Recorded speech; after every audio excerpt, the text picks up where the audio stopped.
if you look around your environment, you're the best of the bunch in whatever facet you're trying to improve, you're going to struggle because it's all got to be self-motivated. You know, most of my business associates and business friends, people I would turn to for advice, all are more successful than me in business. And I don't resent them for it. No. Don't, you know, if I look at somebody on social media who's got more than I've got in whatever respect, I'm not going to belittle them and I'm not going to get jealous. And I don't. I'm like, wow, I'm going to congratulate them. I'm going to go, well done, you.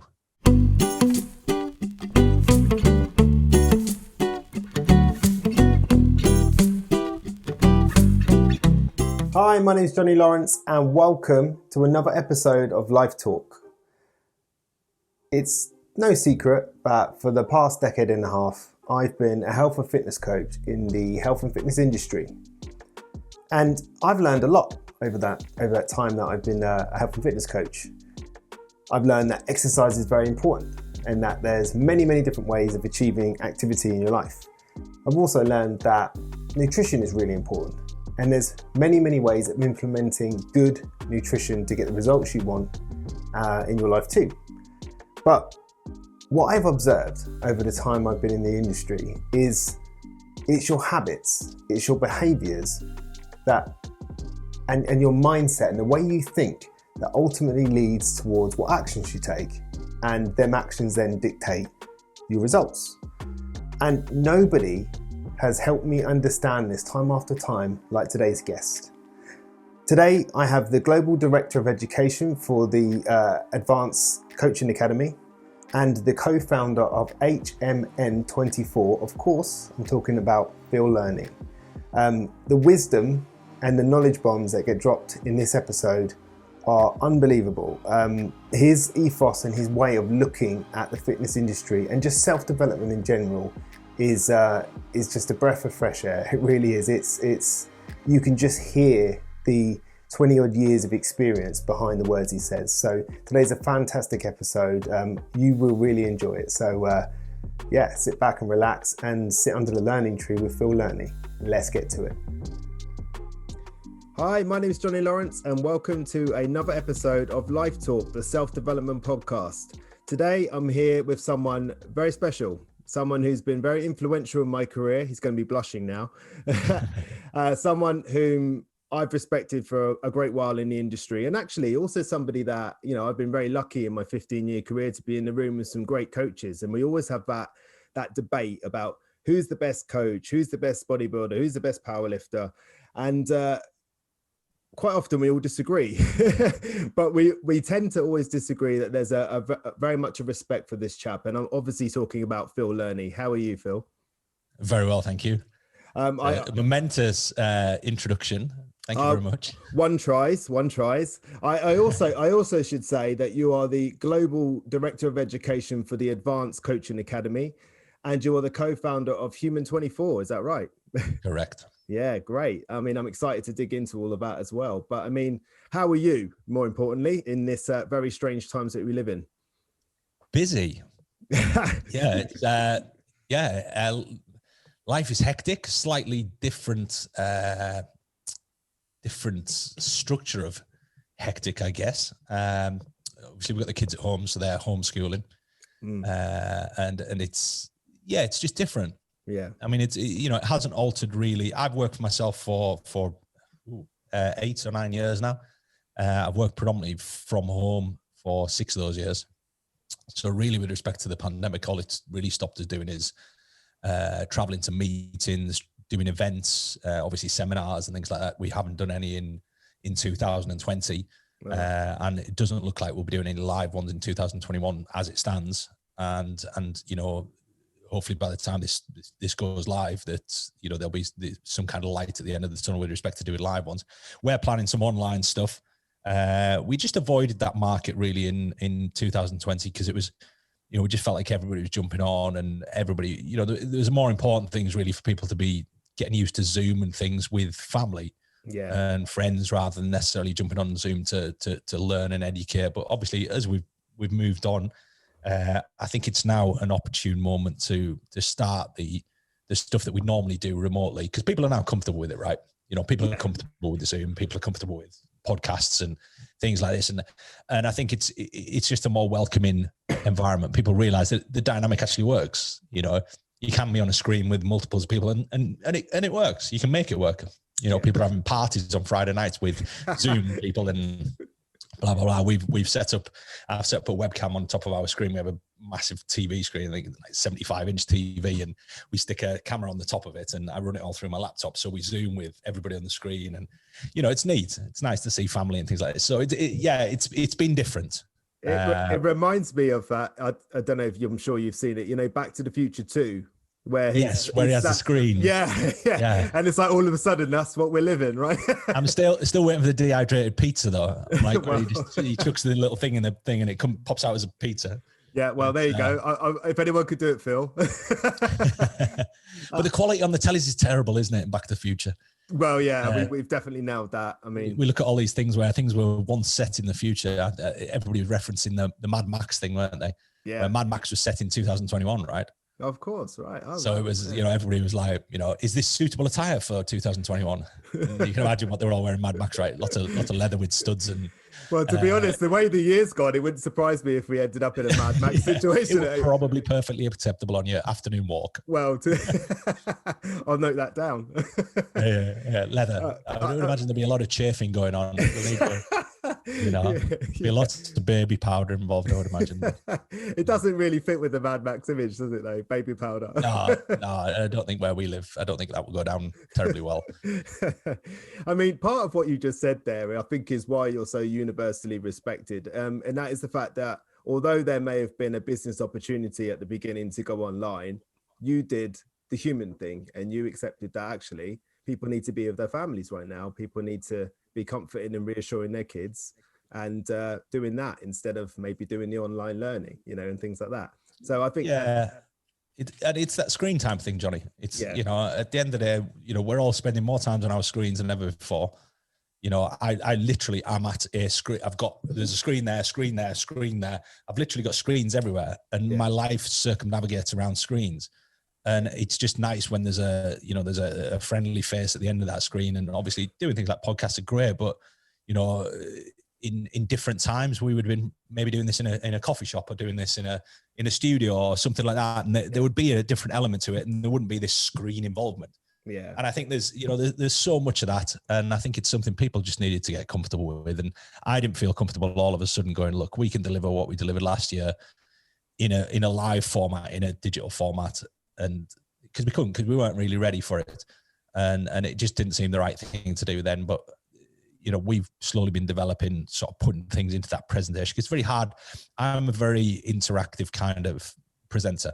Yes. You know, I move around and, you know, I like to interact with the audience and things like this, and translating that onto a screen is just, it feels a little alien to me as well. So it's, you know, and I felt like I would really be selling people short a little bit, in that there wouldn't be that interaction, and asking questions and things like this aren't, you know, it's not as easy. But yeah, I think I've figured that dynamic out. I think, you know, as a business, we've figured it out, and I think, you know, the people that will be listening to it have figured it out.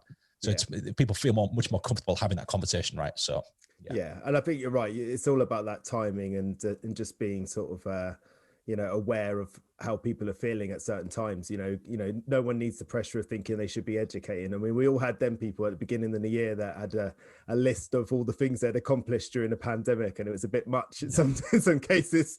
I didn't think it was overly necessary, but there you go. Yeah. So obviously this is a self-development podcast. I have had some history in the 15 years in the industry of fitness, but I'm moving in sort of a different direction. So having had this opportunity to speak to you, I wanted to ask you about what it takes to make positive change. So people like to make positive change in their life. They might want to improve their body composition. That's a big one. They might want to improve their finances, their living situation, or even their career. But what I'm interested in from your perspective is, you know, I've been to many of your seminars, and, you know, to make it relatable, you always talk about how you were an overweight child that grew up in a pub, and that casts a certain image in people's minds, you know. And then you fast forward to now, and you're the global director of education for a company that you founded in the Advanced Coaching Academy. some might say that's one hell of a success story. and I'm pretty sure that there's lots of moving parts, lots of luck, I'm sure. But, you know, I love that. Like, people work really hard for 20 years or 20 odd years and then they get called lucky. And it's like, no, there was a lot of sacrifice put into that, a lot of hard work. So I'm pretty sure that that's going to be part of your story. But the other side of that as well is you've been around all sorts of people. You know, you've been around people that maybe, let's call them everyday people like me. What I'm looking for really in the story about yourself and the story about the people you've been surrounded by, the everyday people and the global success stories, is what are the consistent behavioral traits and drivers that you've seen behind people achieving positive change in their life? Wow. Yeah. It's it's an interesting one. You know, I spent a lot of my formative years obviously managing my own sort of emotive state, you know, emotional health, emotional development. So if we look at, you know, people look at mental and physical, and emotional kind of ties into the mental aspect of what we're trying to improve, right? Everybody's wanting to improve their mental and physical health. And, you know, I contended with a lot of mental health, emotional health challenges, I guess, in my formative years. And that was whilst being surrounded by people who were working very hard. My parents worked very hard. You know, I was surrounded by people who had work ethics. I grew up in a little village. You know, everybody was out grafting. Everybody was, you know, a lot of people were doing labor intensive jobs and farmers and things like this. So you acknowledge that in order to make a living, which at the time was all people were concerned about, was you had to work.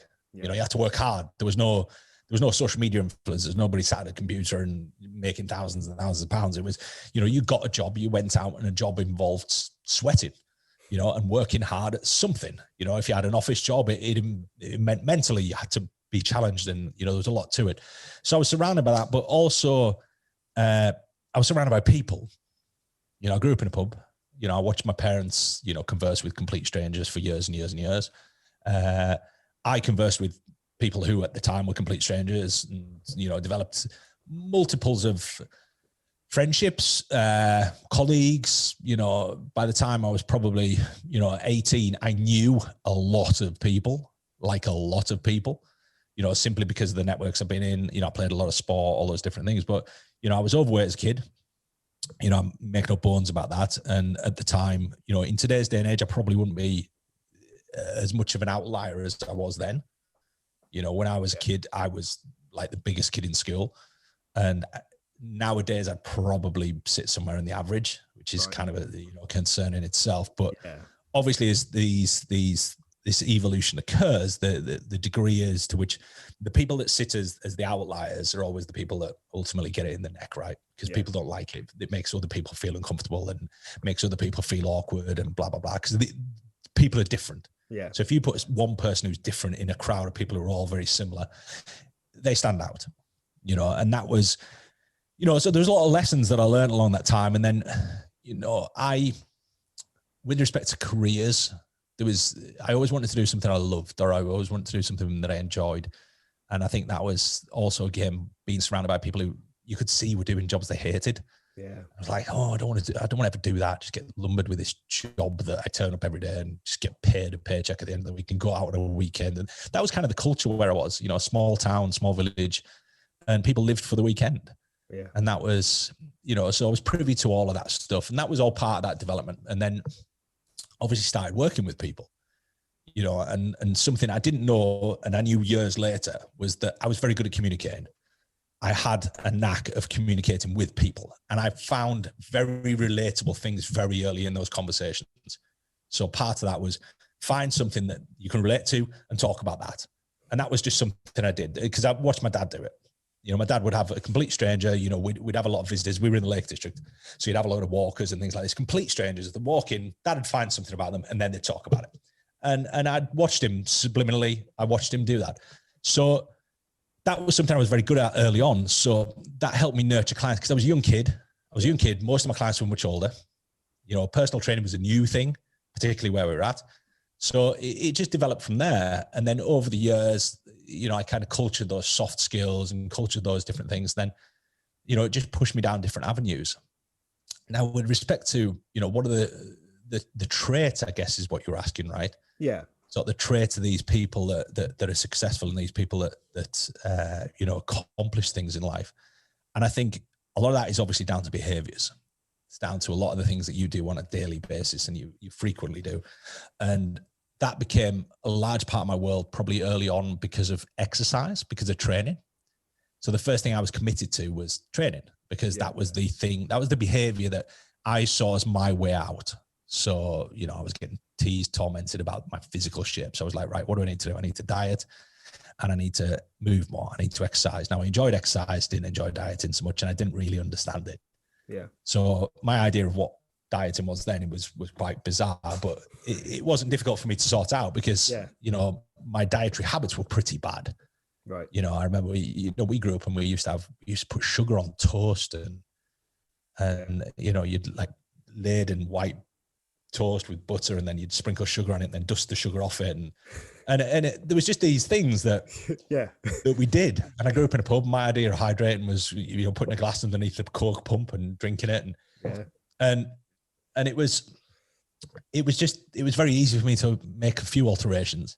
So my diet was still pretty average, but it was better than it was. Yeah. And I started exercising a lot. I was very sporty, but sport didn't seem to make any difference because I used to compensate for that. I was very unhappy, which meant I resonated towards food. If I was unhappy or depressed about something, which in hindsight, and now I know I had some serious issues when I was a kid. Yeah. And mentally my go-to and my happiness kind of pill was food. Yeah. And it was readily available. I grew up in a pub. Yeah. We never didn't have food. Yeah. There was food omnipresent everywhere. And that again becomes part of the catalyst, right? Nowadays, food is omnipresent for everybody. There isn't anywhere where you can walk 10 meters, 10 minutes in any direction, you can't find food. Yeah, that's true. Yeah. And that's society. And it's food that when I was a kid, we would have a chocolate bar once a week. It was like a treat. People have them daily now, and it's not seen as a treat. It's not seen as, it's just part of what you eat, right?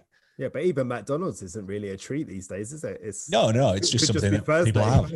Yeah. Thursday, let's have McDonald's. Whereas, we used to have birthdays at McDonald's. Yeah, I remember that. Yeah. That was like, you get taken to McDonald's in the local city because, for us, the closest city to us was Carlisle, and they opened this McDonald's, I can't remember when, but it was like a massive thing. It was like you and your friends would go to McDonald's for a birthday.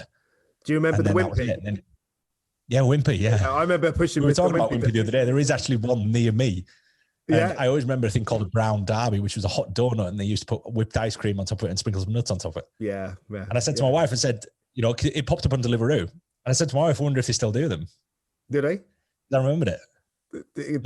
Well, they didn't have it on the delivery thing, which I can understand why. It's a hot donut with cold ice cream on top of it. Yeah, it doesn't last very long, right? No, not really, no. But I mean, I remember a party I went to where we pushed Mr. Wimpy down the stairs. I mean, you wouldn't do that gig for love nor money, would you? Bunch of kids push Mr. Wimpy down the stairs. Yeah, bad kids we were. Terrible. Mr. Wimpy, I don't think our branch of Wimpy ever had Mr. Wimpy. Oh yeah, it was a big guy, and he had like what must have been. I'm concerned about that. Yeah, we were deprived. Well, there you go.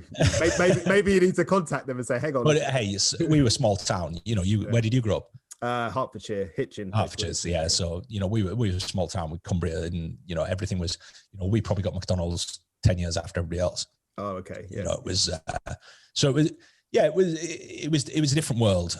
And obviously the world is very different now, and which means that people have inherently got worse behaviors. Yeah. But then we've also learned a lot in that time. We know more about nutrition than ever before. We know more about exercise. We know more about training. We know more about all this stuff, about how do you make your life productive. And obviously, the narrative of this podcast is to talk about what are those traits and what are those things that people do. Yeah.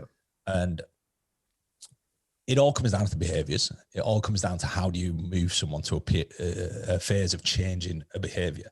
Yes. And again, it's complex. It's not so easy just to say, look, this is what you do. But a lot of the time it's down to people identifying what's wrong. If you don't identify what's wrong, you've got no chance. You've got to know what you're doing wrong. And the funny thing about diet is that you could ask any stranger on the street and say, what do you think you should eat? And they'll tell you. And then what do you think you shouldn't eat? And they'll tell you. The vast majority of the time, they're not a million miles off the mark. They know. Yeah. They know what they should do. People who are skinned, they're like, well, I need to work harder and I need to work more. But they don't.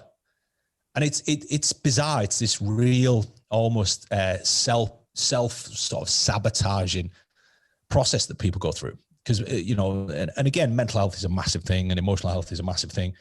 And there's all these people out there who don't believe they, should achieve anything in life, either subconsciously or consciously or whatever it might be. So they damage the world they're in. People who are overweight, I've talked about this before, and I may have talked about this with you, Johnny, but, people who are overweight.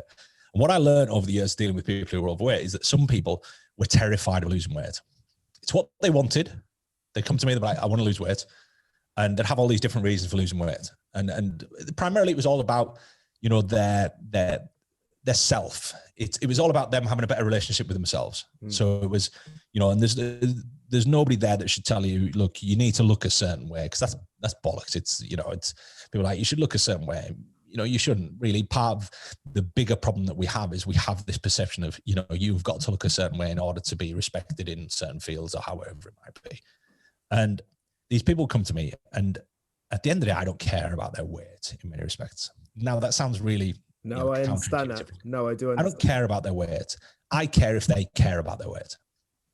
Nice. So I want to help them with whatever they want to navigate. If they want to lose weight, if they want to gain weight, whatever they want, I'm going to add my layer of education and advice over the top of it. I'm going to say why, how, what's your purpose, what's your rationale, why are you doing this? And then I'll validate in my own professional manner and my own professional way. I'll validate whether I want to work with them. Because that's important to me as well, is that if somebody comes to me with all the wrong reasons, I'll be like, I can't do that. It doesn't sit ethically correct with me. It's very, very rarely happened in my lifetime. But I would have to ask that question. I want to know why they're doing it. I want to know, is there a healthy mindset behind it all? And is there a healthy process behind it? And then there's certain people where I've had to refer them out and send them to somebody else to get their head around things. Yeah. Because I'm just not in a good position to be able to help them achieve what they want to achieve. And what they want to achieve, just as, it's like when you watch these American shows, like, what's that one that we, like Botched, right? Right. Which is the cosmetic surgery one, right? Yeah, and it's an interesting one because you see the psychology behind some of these people, and you get these people who come in with these really bizarre questions. They just turn around and say, look, we can't work with you because that's not what we do. And it's that kind of professional, line that you've got to draw. And I talk a lot about hierarchies, right? So in a hierarchy, if you've got if I get a young lad who comes to me who's in their 20s and they're a student, let's chuck that out there. They're a student, which means that they've got minimal contact time that they have to be in a university, whatever it might be, per week, which means they've got a lot of free time. Yeah. Got a lot of free time. Have they got any financial worries? Chances are they're probably getting a grant. So, probably not. And they're living this kind of student lifestyle. So that they're probably okay. If not, they've probably got a part-time job. So they don't have mortgages. They don't have dependents. They don't have any of that stuff. They've got all this free time. So they're in this kind of scenario where, have they got to be concerned about their family? No, because the family live up north and they're down south at university. So they don't have that concern either. They don't have to spend time with them. They just have to call them once a week or whatever it might be. So all of a sudden there's all these responsibilities that they don't have. Mm-hmm. So they've got all this time free. They've got all this application where they don't have this moral responsibility to somebody else to feed them. Mm-hmm. So therefore, when I ask them to eat a certain way, they just go, yeah, sure. Not a problem. They go away, they prepare it, they eat it. It's easy, right? Yeah. But then we've got these other people they've got full-time jobs. They get up at 7, they commute, they work, they come home at 8, they eat, they go to bed. In amongst that, they've got a family. They've got all these different scenarios. And that behavioral element of what they do has got to be then put into this granular sort of context. Right. And you've got to look at it all and go, right, we've got to break your day right down here. We've got to understand what does your day, right down to when you wake up, what's the first thing you do? And we've got to look at those behaviors. We've got to look at those habits. And, something that's fairly on trend now and current, and I think is a really valuable tool is things like journaling, right? Yeah. Writing down, what are you grateful for? What were your wins for that day? What are the things that you deserve to be patted on the back about? What are the things that you need to work on? And how do you also map your day out? Yeah, because it builds up that self-esteem, doesn't it? Yeah. There's so many people out there just don't want to acknowledge their wins. No. I've talked to so many people, you know, we do the Human 24 podcast, and we call it the Live on Form podcast. And nearly all the guests on there have this kind of challenge with accepting success. What does that mean? They'll achieve something and then they just dismiss it. Right. So they'll chase this dream, they'll achieve it, and then they'll go, yep, what's next? And there's no moment where they stop and they go, I'm just going to take this in. I'm going to breathe it all in. I'm going to take it all in. I'm going to take the compliments. I'm going to take all of that on board. I go, yes, you know, yes, Phil, you've achieved something huge here. Take it all in and then move on to the next thing. They don't stop and pause for that. They just move straight on. Have you been guilty of that in the past yourself? Yeah, hugely. Yeah. Have you worked on that or? Yeah. Most definitely. Again, it's one of the things when you self-reflect, you're like, you know, have I worked on that? Yeah, I have worked on that. That's good. Am I good at it? Probably not compared to where I was. Yeah, I'm excellent at it. Yeah. But am I still good at it? No, because I don't take compliments very well. No. I don't ever, there's never a point there where I'm going to be satisfied. Yeah. It feels like a curse at times, doesn't it? Sometimes that sort of thinking is like, you know, my wife is like the most content, happiest person ever. And she quite often says to me, oh, do you wish I had more ambition? I say, no, I'm jealous. I wish I could just have that feeling all the time. You know, it's a difficult one for me to have. I'm always, you know, I read that book Mindset by Carol Dweck. Carol Dweck, yeah. Yeah. And it's that type of thinking, isn't it? It's the Olympian that achieves the gold medal and says, what's next? You know, and I actually had it on my desk, right next to me. Oh, wait, it's the exact book. Yeah, must be in the loo. I mean, I heard so much there, Phil.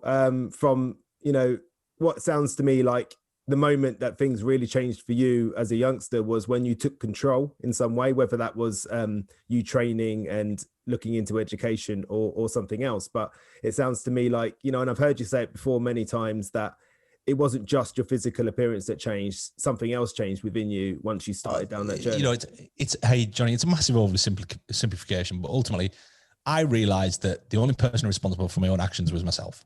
Accountability. End of. At the end of the day, you know, I am in control of where things go. I'm in control of whether I eat. I'm in control of whether I train. I'm in control of whether I work hard. I'm in control of what I do with my day. Me and no one else. You know, and as you get further in life, and obviously you've got kids, you understand, is that sometimes that control isn't there. Yeah. Because I don't get to control when you know, my kids need me or when something happens or whatever it might be. Whereas when I was younger, I was in full control of that. Nobody dictated that to me. Yeah. You know, when I was at school, you know, there was a few things I had to navigate time-wise and things like this. You know, I used to have when I first started going to the gym was in the town. I lived in the village, which was like 10 miles away. So I asked a good friend of mine, I said, look, you work in town and you finish at 5:30. I finish school at 4. Is there any chance I can go to the gym for an hour and a half and go home with you every night? And he was like, yeah, cool. Yeah. And that's what I did for like 3 years. Yeah. Yeah. So it's the difference between the people that focus on the solution instead of the problem, isn't it? You know, I love that. The accountability, hearing you say that, it just screams accountability, saying to yourself, hang on a minute. I can control this, so I'm going to control this, you know, and then looking at the solution and saying, right, what's the solution to this problem? Because you meet them people in their life that when things go wrong, they go, and they freak out and they're focusing on the problem instead of the solution.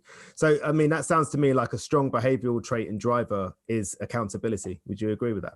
Yeah. Accountability, you know, realizing that you're in control of your own actions, but also you touched on the work of Carol Dweck, which is, you know, Carol, she defined the two different mindset, you know, categories as such. So growth mindset versus fixed mindset. And fundamentally, for the people that don't know, I'm sure you probably talked about it in your previous podcast, but a fixed mindset basically just says that, you know, your situation is dictated and there's nothing you can do about it. End of, right? And a growth mindset is kind of the counter for that, in that you are in full control of your situation. You know, you get to make choices, you get to make decisions, and you can alter that future and you can alter that route and that path you're going down. But it's very tricky because in order to have that mindset all the time is challenging. Yeah. And you know, you can be all positive and pepped up and blah, blah, blah. But then you've also got to accept that shit goes wrong. Yeah. And then how do you handle that? And when you get deeper into what you know, those two mindsets are, and deeper into psychology of it all, you start to realize that, hold on, well, I've actually got to embrace failure. I've got to go, look, shit's going to happen. Shit's not always going to go my way. I'm not always going to succeed. I'm not always going to win. And how do I take that? And if you take that as, oh my God, I got defeated, you know, and you look at this with sports teams, right? You know, and this was notorious sort of in the 80s, particularly 80s, early 90s, until sports teams started to get mindset coaches involved, right? And you'll see this in sports fixtures and things.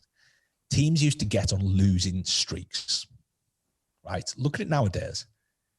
You watch football, you watch anything like that, teams don't get on losing streaks like they used to. Yeah. Because they employ mindset coaches. They employ people who come in and go to the players. Look, you've got to look at this through different eyes, and you've got to look at this in a different way. Is that you've lost, or you haven't done something, or you've made a mistake, or whatever it might be. Now, you've got to take that mistake and you've either got to learn from it, you've got to move on from it, or you can dwell on it forever and continue to make more mistakes. Yeah. And this is these losing streaks, right? Teams used to get on these losing streaks, and you're talking like teams of 10, 15 people who all altered their mindset immediately and just went, oh my God, we're losers instead of winners. Right. Yeah. And that mindset was all of a sudden, now that negativity just then escalates, you know. And I've seen this in workplaces, you know, a place I used to work at. And I've told this story several times in kind of different contexts, because it still tells the same story, is that everybody sat around in this tiny little staff room we used to have. Everybody just used to moan and bitch about everything. We're like, oh my God, you know, this, that, the other. And eventually I just had to remove myself. I was like, right, this is no good for me, because I'm starting to get involved with this narrative. I'm starting to get involved with this conversation. I'm starting to talk that way. You know, I used to read papers in the morning. When I first moved to London, I used to pick up the free paper in the morning and read it. I get to work depressed almost. Like, oh my God, there's so much going on. Everybody's like, you know, blah, blah, blah, negative everywhere. And I know there's this kind of wishy-washy crap that people are like, oh, my positive mindset, you know, you can't be like that all the time. No, life doesn't run like that. No. But I can also control what's coming in. So I just walked away, and I used to sit on the chairs that were outside in the gym that nobody ever sat on. I was like, I just used to sit on them, and I just used to sit and work. And I avoided that situation. But everybody was moaning about the fact that, you know, they hadn't had a pay rise and blah, blah, blah. I said, so what's anybody done about this? And they said, well, management won't listen to us. I said, so what, they actively told you that? I said, well, no, they just wouldn't. Because, what do you mean they wouldn't? Have you asked them? And everybody was like, just looked really puzzled at me. I went, no, because clearly they wouldn't listen. Like, it seems like such an obvious question. I'm like, what a load of nonsense. So I went home that night, right? Genuinely went home that night. I got on my computer, I whacked up an Excel spreadsheet. I set up a financial model based around what we were doing session-wise and how much we used to get paid for them. I went in the next day, went to my sort of line manager as such, and I said, look, I want a meeting with the owner of the business, you know, who their offices were over the road. He said, yeah, sure. He goes, what's it about? I said, oh, just some sort of logistic stuff with respect to coaches. And obviously everybody's been moaning, blah, blah, blah. Everybody's been bitching about this, that, the other. I said, now I want to talk to him about it. And I was relatively new at this place at this point. I'd only been there like 6 months. So I got this spreadsheet because that's the language that he understands. And I went to him and I said, look, I said, this is the problem we've got. I said, we've got X amount of coaches doing X amount of sessions. I said, there's no incentive for them to do more. So they don't. Yep. They're quite happy just sitting doing what they're doing. They're making enough money for them to go out on a weekend to do whatever they want to do. Now we've got that group of coaches there that are just quite happy doing that, and we'll probably do that for the rest of their life. Then we've got these coaches who are driven, and these coaches want to do more sessions, but they don't see the point because they don't really get paid anymore. So at the time, there was 2 coaches in the whole place were doing it in excess of 100 sessions a month, and that was me and one other coach. So I said, look, you've got to put incentives at different levels in here. So I showed him the finance model. I said, look, if you do this, blah, blah, blah, blah, blah, it's going to cost you £1 per session. So you pay every coach £1 extra per session. That was all, you know, and this was a while ago, you know, so that was quite a big deal when you got a £1 pay rise. You know, people look at that nowadays and go, £1, what is it? So £1 adds up, right? It does. So it was £1 pay rise per session. So I said, if you give everyone a £1 pay rise, I said, what you've got there is you've got more sessions being executed on the gym floor, which means there's more clients are happy, which means those clients also need a gym membership, which means you're now pushing into membership retention. I said, so if we look at the membership retention budget, you could take that out of the membership retention budget and put it into the coaching budget. So now the trainers are earning more money. You're retaining clients better. You've got more satisfaction across the gym floor of those clients because those people who come in as members are now getting personal training.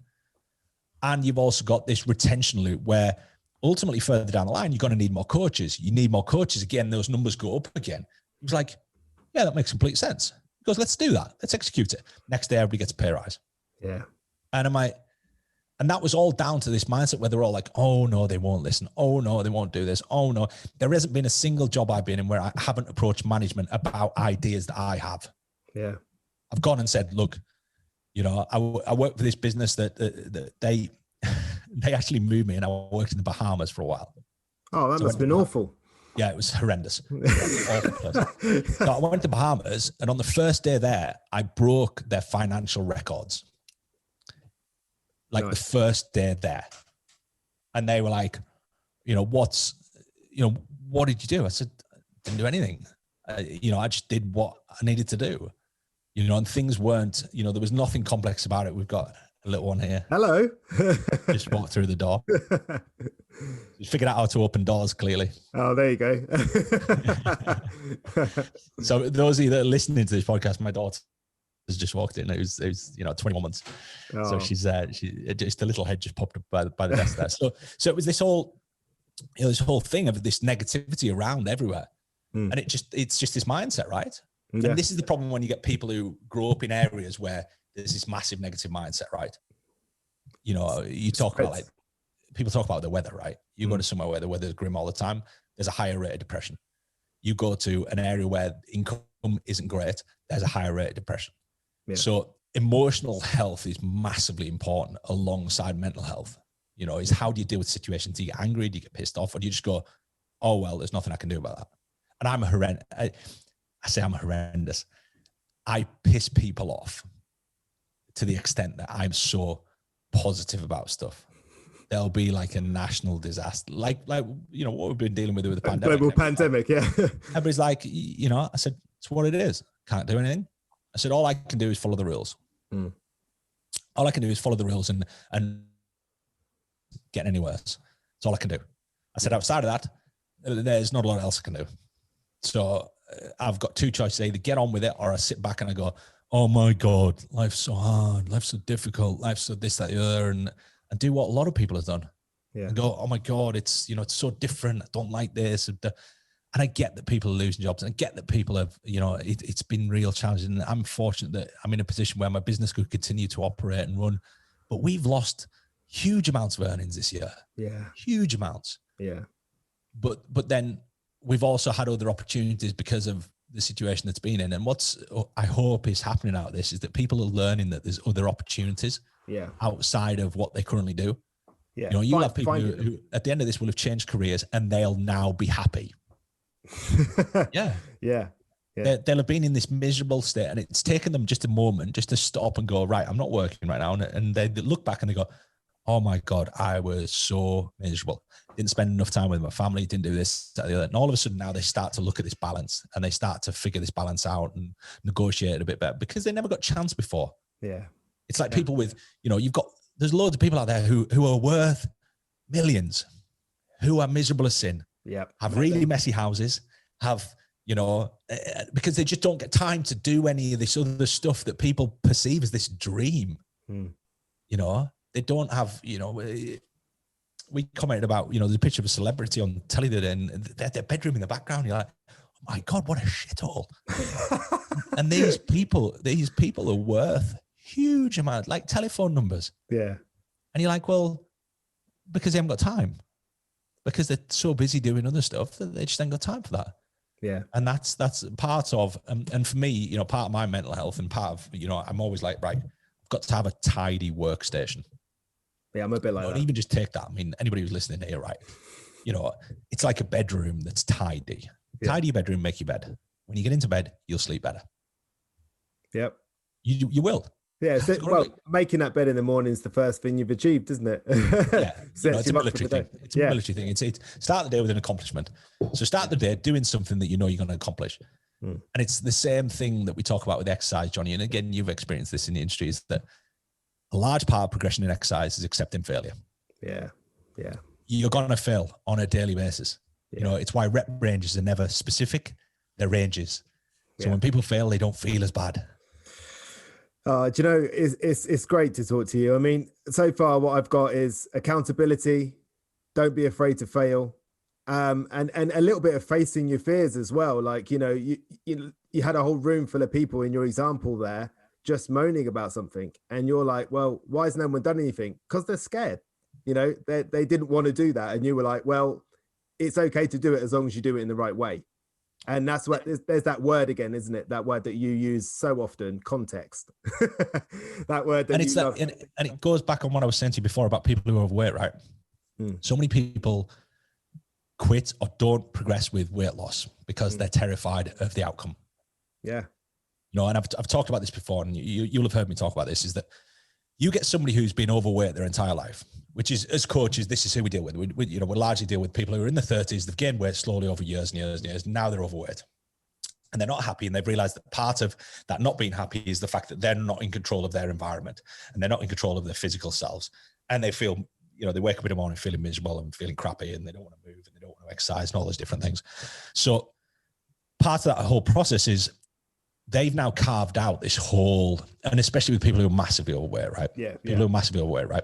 They've maybe spent their entire lives that way. And what they've done is they've spent their entire life negotiating that environment. So they've taken all the people that would cause them upset and emotional turmoil, right? The people that used to tease them, torment them, whatever, and they've eradicated them until they've got this little social circle of people who are like-minded, who accept them for who they are, who accept, you know, their eating behaviors, their drinking behaviors, their exercise behaviors, all these different things. And you find people in common, who have common things about them. So you end up in this almost like clique that you've developed. Now, the problem is when you start to lose weight, you all of a sudden don't have the same habits and behaviors, and, you know, you don't have that commonality. Yep. So all of a sudden that person starting that group of people starts to not drink on a night out, and everybody goes, why are you not drinking? Why are you not drinking? I think you should drink. You should drink. And they push you to try and conform with what they've got comfortable with. Yeah. And then eventually what they do is they go, oh my God, this person isn't conforming. So now we're going to start to out them. So they start talking badly about that person behind their back or whatever it might be. They think they're better than us. You know. Exactly. And there's a large amount of jealousy there. There's a large amount of, oh, I can't control my environment. They clearly are. And I don't like that. So they start to push them out. It's almost like, you know, what is it? The bird, the cuckoos, right? Yeah. So they push you out the nest and they go, you're not welcome in here anymore. Then they start to lose weight. So now all of a sudden you're achieving something that probably the other people want to achieve as well. And they're jealous of it. So now all these emotions start to occur, and it's the emotions of the people around you that you've carved out that thing, and people cotton onto this. So they start to lose weight, and all of a sudden they start getting pushed out the nest. They're like, oh, I'm getting pushed out the nest because all these different things I'm doing. So now what I'm going to do, I'm going to stop doing all these different things and go back to what I was doing before, and I'm welcome back in again. Yeah. And you've got to realize that when people self-sabotage their efforts, they do it because of that. A lot of the time they do it because they're being pushed out the nest. So some same with financial, like an acceptance sort of thing. Yeah. Yeah. It's, you know, and it's so cheesy. And people say, you know, you're the average of the 5 people you spend the most time around, which is kind of, it's true to some degree. You know, it's got to be, but it's also false to some degree because there's some examples in history of people who've been surrounded by nothing and they've came out perfectly well. You know, they've accomplished lots of different things. And, you know, you look at reformed prisoners, for example. Yeah. Or reformed prisoners, they're surrounded by criminals. Yeah. They're surrounded by people who have bad mindsets. They're surrounded by people who are very negative, blah, blah, blah. And they come out and they're great. They've changed their mindset, but they've done that on their own. So they've created this little world where it's just them and they control all that and do all that. So there's examples, but spending time around other people. So if you want to be successful, surround yourself by successful people. In the world of sports, you know, you want to be stronger, surround yourself with stronger people. Yeah. Because you're always going to be chasing them. Yeah, it was the same in the gym, isn't it? It's that gym analogy. Like, I never trained with anyone that was weaker than me because it didn't do me any good. Yeah. You know? And it sounds so cheesy though, doesn't it? And it sounds like so naff. But if you look around your environment, you're the best of the bunch in whatever facet you're trying to improve. You're going to struggle because it's all got to be self-motivated. You know, most of my business associates and business friends, people I would turn to for advice, all are more successful than me in business. And I don't resent them for it. No. I don't. You know, if I look at somebody on social media who's got more than I've got in whatever respect, I'm not going to belittle them and I'm not going to get jealous. And I don't. I'm like, wow, I'm going to congratulate them. I'm going to go, well done, you. Yeah. That is amazing, phenomenal, you know. And that's something that you've really got to look at with respect to your emotional response to things, is that if you look at anybody who's succeeding and you look at them and you resent them and hate them for it, especially people that you went to school with, because you can relate to them. Yeah, or, you know, when you look at a total stranger who's successful, you're like, oh my God, super successful, well done. But then you look at somebody who came from the same place you did and had the same upbringing and went to the same school and all those things, and you look at them and you go, oh my God, oh, you know, you've achieved far more than I've achieved, and I really hate you for it. I despise you for it. You know, and if that's the mentality that you have, you're going to struggle. Yeah. Because you can't look at people like that. I love seeing my friends, my colleagues succeed. Yeah. It's one of the most satisfying things in the world. It's amazing. Absolutely agree. You know, yeah. I love it when my good friend, you know, they manage to buy the car of their dreams. They manage to, you know, they have kids. You know, something that I have friends who've struggled to have kids, and they get pregnant, they have kids. And I'm like, oh my God, that is the most amazing thing. Yeah. And anything that I don't have that they've got and I want, I see that as aspirational. Yes, absolutely. You know, I don't see it as though, oh my God, they've got something I haven't got. I'm going to resent them for it. So that's not going to get you anywhere. Mm. You get a lot of that on Instagram, don't you? With the following and all that sort of jazz. It's just, you know, it's massive.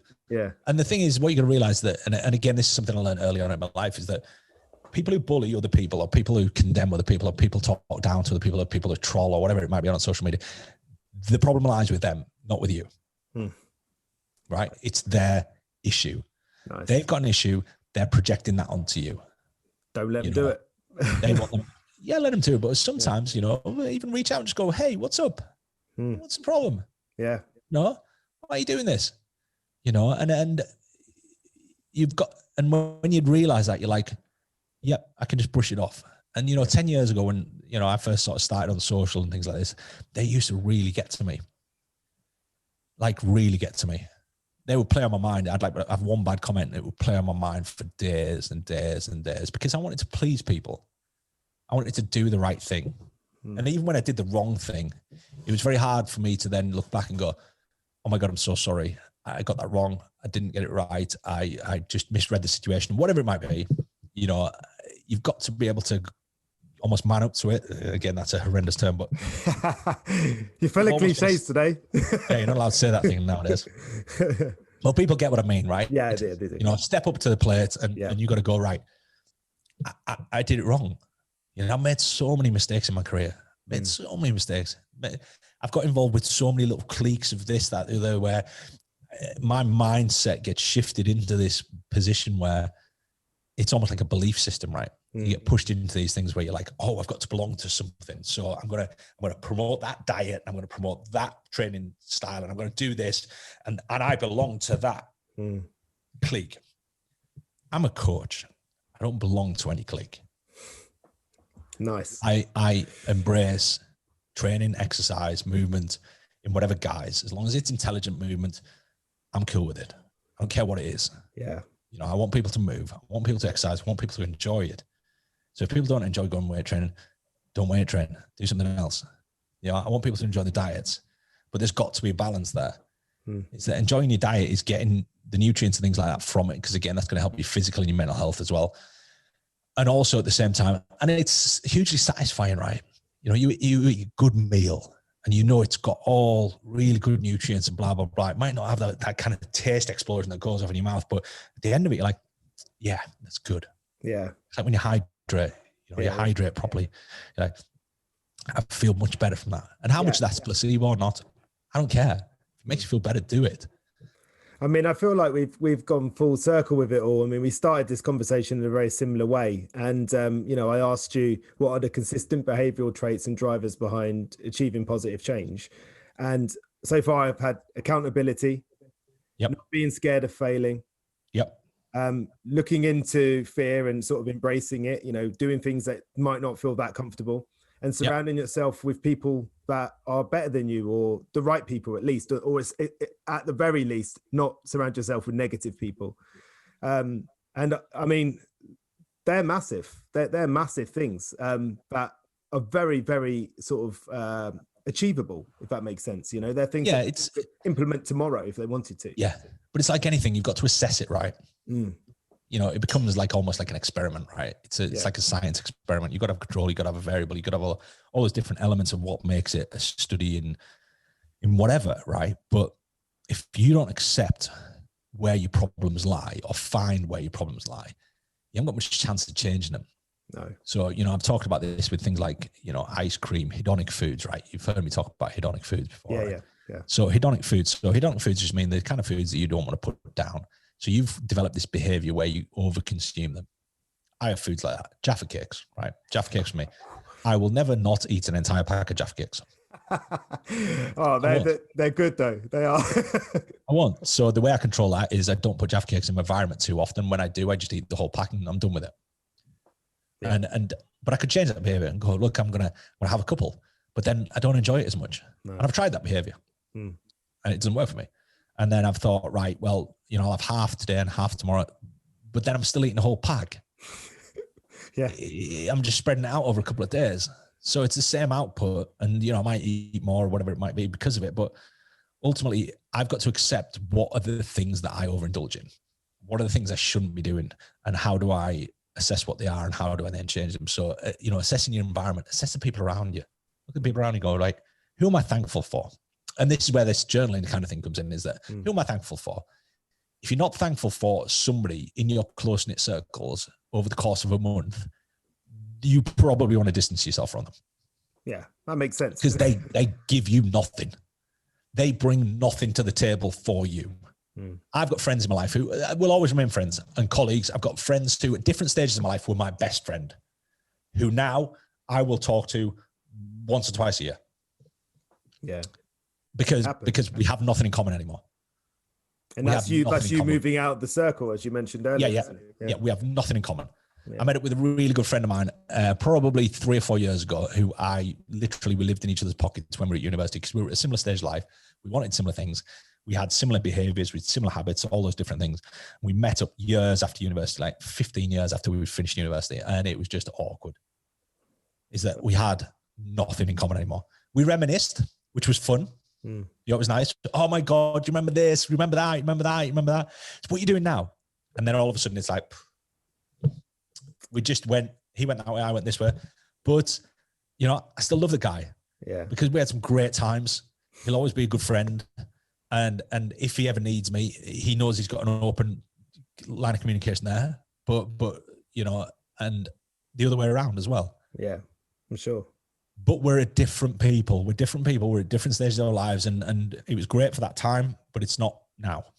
Yeah. You know, and this is why I think there's so many important things where in life you've really got to spend time around people before you commit to anything. Your business relationships in general. That's great advice.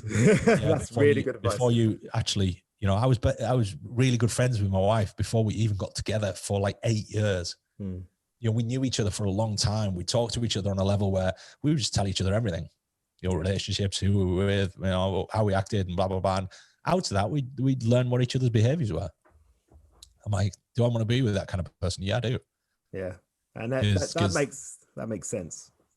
That makes sense. You know, they are your best friends, aren't they? Your wives, you know, they're the ones that see you at all the different stages, whether it's good or bad, you know, that they're there. Yeah. And look at the pandemic, right? There's going to be a lot of people who are spending time with somebody they haven't spent time with, who they're actually married to. Yeah. Or they're in a relationship with. Yeah. And they'll be like, all of a sudden, I'm like, oh my God, I'm actually spending time with this person. And I don't really like it, or I really do like it. And I wish I spent more time doing that. Yeah. Yeah. And I think there's so many challenging aspects to what we've been through and what we're going through, and whether we're still going through it when this podcast goes live, hopefully not. Yeah. But I think there's so many aspects to, you know, exactly what you're talking about. Behaviors, habits, outcomes, lifestyle, all those different things that people want to get a hold of. And this is giving people opportunity to get hold of it, right? This is giving people opportunity to clean their cars. Yeah. You know, in essence, or clean out the garage. Yeah. You look at tips in anywhere. The tip where we live is there's a queue a mile long because everybody's cleaning their lives out. You are absolutely right. And that is something I've noticed. There's a road here in Cornwall that you can't get down at the moment because there's just everybody's like, everybody's cleaning out. Now, all of a sudden, everything's been, so they have a spring clean in their house, and all of a sudden their house is tidy, and they're like, wow, this feels really good. And then you do the same with your life. You start to do it with your life, and you start to look around and go, And the one positive, well, not one positive, but one of the great positives I think that will come out of this is that people will have had time to assess their lives and look at what they do and how they react and how they deal with things. And I think there'll be a lot of ties cut, and there'll also be a lot of relationships built in this time. I think there'll be a lot of stuff that comes out of this that's really, really positive. And again, that's the part of me that a lot of people hate is I'm going, look, you've got to take the positives out of this. Yeah, time. Is as a community, we've learned an awful lot about each other and learned an awful lot about people. And, you know, I've learned a lot about people in this pandemic. Some of it's great. Some of it is horrendous. Some of it I just don't ever want to, you know, my social media, you know, I've one kind of personal social media channel, which is my personal Facebook. I don't have personal, my other ones are all business orientated. So that's kind of my one personal channel. In that, there's a lot of people I've removed because I'm like, look, you know, if I was to be grateful for you, I'm not grateful for you. I just find everything you do is really negative. I find everything you do is, you know, it's just this eternal pessimist about everything. It's that staff room again you're talking about. Yeah. I'm like, look, we're in a shit situation. Yeah. Whatever you cut it up, shit situation. A lot of people dying, a lot of people unwell, a lot of people, you know, and there's a lot of misinformation about, and there's all this other stuff, and it's difficult, it's challenging, and you either just got to accept it and just get on with it, otherwise, you know, your life just goes by. It's like people who are, you know, people who are ill, they strive for that moment when they're not ill or when they're not suffering or whatever it might be. They get there and then they just mourn. Like, oh yeah, but it's not as good as it could be. Like, it's better than it was. Yeah. You always got to take that view, haven't you? I mean, we could all do that. You know, you're never rich enough, you're never fit enough, you're never whatever enough, you know. And I think you've got to accept that. You know, like I love the dictionary definition of health, which is to be free from injury and illness. And I think we all all of us take it for granted at a time in our life. You know, when you meet someone that's ill or injured, they are not happy.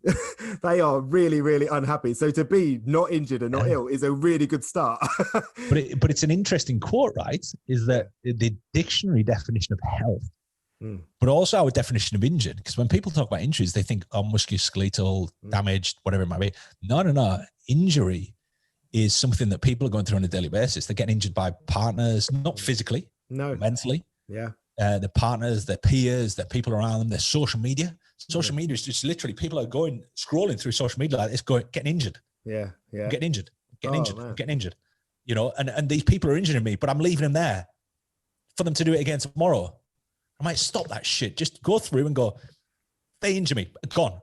You know? And I might just clear that shit out, because it's not, if you scroll through your social media field and feel depressed at the end of it, you need to do something with that feed. Yeah. You need to curate it. Yeah. Is the word. Well, it's the same as surrounding yourself with the people that make you feel bad about yourself, you know? Yeah. We had that conversation. Oh my God, that person teases the shit out of me. Yeah. What are you doing at the weekend? Yeah. Mate, that's fantastic advice. You know, that sort of cull of going through your Instagram or whatever and just getting rid of them injury people every day. I mean, and if you're afraid to offend them, they've got great buttons on there because they know this happens, and there's snooze buttons. Yeah. I've got a bunch of people who think they're in my world, and they're not. They're on snooze, literally permanently. They're trying to resonate all this shit to me, and I'm like, I can't see it. There's going to be a lot of people trying to figure that out now. No, it's honestly, they're like, snooze. I don't want to listen to this crap. And there's a lot of deletion going on at the moment, where there's, you know, the people who are just, you know, making this issue worse. You know, making the pandemic, making everything just worse because it's misinformation. It's like, look, I'm going to share this and I'm going to tell all these people all this stuff that I picked up off this article on the internet or whatever it might be. I'm like, look, don't do that. Yeah. You know, if you don't know, don't share it. Well, there's a certain public figure that's guilty of that recently, and he's no longer on social, is he? So yeah, there you go. And it's that whole negativity thing, and this whole ban culture, and this whole, and you look at that certain person we're talking about, and it's that narcissistic tendency that he has. The guy's an all-out narcissist. Yeah, classic. Everything about him. So there's certain behaviors and certain traits he's going to have, and there's certain behaviors and traits that are so predictable, and they all come to fruition. Whatever way you cut it up, they all come to fruition. So it's, and it is about that environment. And unfortunately, some of us aren't. And again, privilege is kind of the word, kind of isn't. Is that, people talk about privilege an awful lot nowadays, and they talk about, the privilege you have based on your skin color. They talk about the privilege you have based on your upbringing or your surroundings or your wealth or whatever it might be. And I'm like, look, privilege is something that you earn for the most part. You develop that and you earn it. And my biggest, not my biggest fear, but one of my biggest fears is that privilege gets handed down, and it turns into the privilege that we know and we talk about, where somebody just assumes that this is their world and this is how it is. And this is something, especially with kids, right? You've got kids. Is I worry that they end up privileged in the notion and the context that we talk about privilege, right? Yeah. In that they just think that they are entitled to this, be it success, wealth, be it acknowledgement, be it whatever it might be. You're not entitled to it. And entitlement, I think, and privilege all tie into each other in many respects, is that nobody is entitled to anything. No. And again, I think that's one of the big lessons, is that you are not entitled to anything. Yeah. But you deserve everything. Nice. I like that a lot. Yeah. Everybody deserves, so many of my clients I've dealt with, I am more excited for them than they are. I'm more excited for their progress than they are. And I want them to achieve what they want to achieve more than they do. And that then becomes a problem. And that they've was got to always, do the work. It's that accountability again, isn't it? It has to lie with the person, doesn't it? It really does. Yeah, but what the funny thing about that is, Johnny, is that I used to flip it an awful lot. Is that I used to get them to stop doing it for themselves. Right. It's like a lot of things in life, right? You understand, again, with kids, right? You understand with kids. I do a lot of stuff, not for myself anymore, I do it for my kids. Okay. It just shifted. All of a sudden, like, I'm like, I'm not trying to do this for me. And all of a sudden now, all the things that, had I been on my own and I did have kids and all these things, I'd probably be working to more material things. But like, I'm doing this because I want this. Whereas now I'm doing this because I want them to have this. I understand that. It's a switch of narrative. Yeah. Right? It's like asking the client to do a certain activity for you. Can you do that for me this week? Making them feel responsible. Right. Yeah. Exactly. So I'd be like, can you do it for me? And they'd be like, yeah. And then now all of a sudden they feel accountable to you instead of themselves. And you start with that and then slowly nurture them into doing it from themselves, because they acknowledge they can do it. They're like, oh my God, I can do that. And that's why I told you you could. Well, that's why you are who you are, in the sense of that you'll always find that way in. You're checking all the cues, who's in their life, how do they live their life, where do they work, what's surrounding their work. I've heard you're the person in life that taught me to Google map someone's workplace and find out whereabouts they eat, because that was a game changer. Right? Yeah, no, but it's not something that on my own I may have thought of, but once I did, I was just like, so are you going to go to that Nando's around the corner? And they're like, how do you know there's a Nando's? It's like, But it's knowledge, right? I always remember we did a big business seminar, and I took one of the guys, we sold the VIP ticket so you could get the first few rows. And I grabbed one of the guys at the VIP thing, and I just got their business address, and I found their business address, and I did a full business and demographic analysis of the business, right? Took me probably 2 hours. And I went through what business model would succeed where they're at based off their surroundings, right? Economic, the cultural surroundings, the types of businesses that was surrounded by, et cetera, et cetera. And I presented it on the stage, and they didn't know I'd done this. So I presented it, but I did it in a way that they wouldn't have figured out it was their business until I got to the last couple of slides. And I went through it and I said, look, and this business, and what this is indicating is this. And I said, this is the type of business model that would succeed here, and this is the type of business model that wouldn't. And we went through it all, and it was a business seminar. So the whole idea was, you know, people wanted to make more money. So, and then I watched them as I pulled up this slide, and this slide was basically a picture of the estate, like the industrial estate where they were based. Yeah. And they were like, hold on, that's us. And you know, the funny thing is, I'd named at that point all their surrounding businesses, and they didn't acknowledge. They didn't twig. That's interesting. They didn't twig. And I went, blah, blah, blah, blah, blah. And I said, and I went through the business model. And fundamentally, the business model was, look, personal training ain't going to work. Group training will. That's what it kind of came down to. Yeah. I said, personal training you could do, but do it as something you do as an additional service. You don't do it as your primary service. You do it as secondary or tertiary service. And they were like, wow. I said, so tell us about your business. So I got the guy to stand up. The guy told everybody in the audience, you know, like 300, 400 people about this business. He goes, yeah. He goes, we tried to do personal training for 5 years. So we tried to do personal training for 5 years, and it didn't work. He said, but then we went to a small group model, and it worked. And we made a lot of money. I said, that took me an hour to figure that out. Yeah. You know, and there wasn't huge experience and knowledge and blah, blah, blah. It was just basically, I just looked at the area. I looked at the people surrounded. I looked at the type of businesses. I looked at the type of mentality those businesses would have. I made a few assumptions along the way. And I was like, look, this is what I would assume would succeed in that area. You know, not to say I would get it right every time, but. Do you know what I love about that is take that analogy you've just used and you apply it to a person, and you think about what surrounds that person, and you've got the same answer, really. Yep. In a way. And that's man, you're like Yoda today. You're all over it. Yeah. Little green fellow with big ears. Well, that's not what I meant, but you took that the wrong way. I was like, yeah, I'm gonna totally get him on that one. No, I appreciate that, but it is around looking at those sort of more granular details.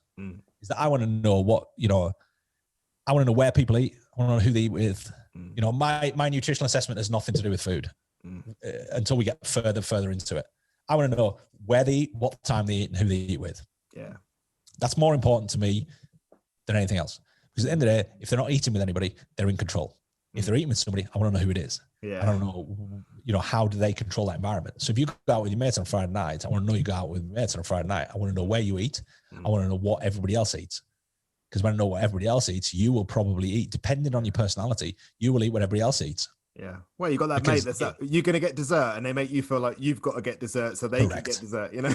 Correct. Yeah. Yep. Exactly that. You know, people rationalize it. The Friday afternoon donut thing. I've told you that story before. Yeah.